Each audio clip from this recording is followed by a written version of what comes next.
Nothing was heard but the sounds of eating and drinking, and the frizzling of the bloater which Easton, one of the painters, was toasting on the end of a pointed stick at the fire. "I don't think much of this bloody tea," suddenly remarked Sawkins, one of the labourers. "Well, it ought to be all right," retorted Bert. "It's been biling ever since 11:30. Bert White was a frail-looking, weedy, pale-faced boy, 15 years of age and about 4 feet 9 inches in height. His trousers were part of a suit that he had once worn for best, but that was so long ago that they had become too small for him, fitting rather tightly and scarcely reaching the top of his patched and broken hobnailed boots. The knees and the bottoms of the legs of his trousers had been patched with square pieces of cloth several shades darker than the original fabric, and these patches were now all in rags. His coat was several sizes too large for him, and hung about him like a dirty, ragged sack. He was a pitiable spectacle of neglect and wretchedness, as he sat there on an upturned pail, eating his bread and cheese with fingers that, like his clothing, were grimed with paint and dirt. "Well then, you can't have put enough tea in, or else you've been using up what was left yesterday," continued Sawkins. "Why the bloody hell don't you leave the boy alone?" said Harlow, another painter.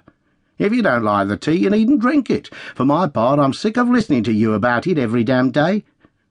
"It's all very well for you to say I needn't drink it," answered Sawkins, "but I've paid my share and I've got a right to express an opinion.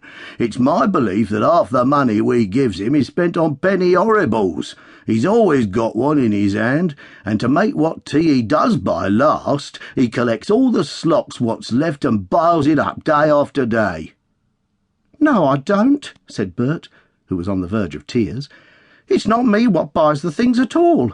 I gives all the money I gets to Crass, and he buys them himself, so there." At this revelation some of the men furtively exchanged significant glances, and Crass, the foreman, became very red. "You better keep your bloody threepence and make your own tea after this week," he said, addressing Sawkins, "and then perhaps we'll have a little peace at meal times." "And you needn't ask me to cook no bloaters or bacon for you no more," added Bert tearfully, "'cause I won't do it." Sawkins was not popular with any of the others.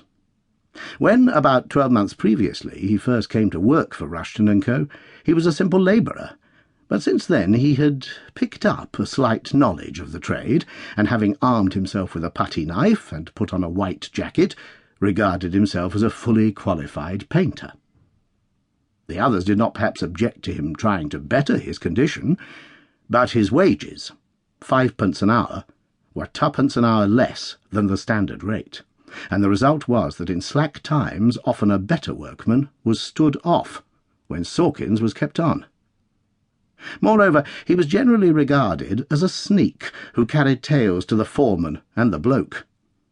Every new hand who was taken on was usually warned by his new mates not to let the bugger Sawkins see anything.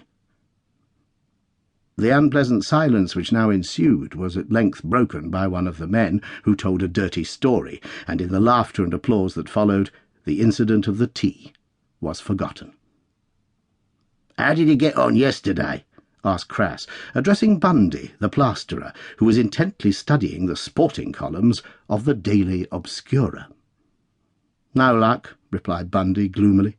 "I had a bob each way in Stockwell in the first race, but it was scratched before the start." This gave rise to a conversation between Crass, Bundy, and one or two others concerning the chances of different horses in the morrow's races. It was Friday, and no one had much money, so at the suggestion of Bundy, a syndicate was formed, each member contributing 3p for the purpose of backing a dead certainty given by the renowned Captain Kiddum of the Obscurer. One of those who did not join the syndicate was Frank Owen, who was, as usual, absorbed in a newspaper. He was generally regarded as a bit of a crank, for it was felt that there must be something wrong about a man who took no interest in racing or football, and was always talking a lot of rot about religion and politics.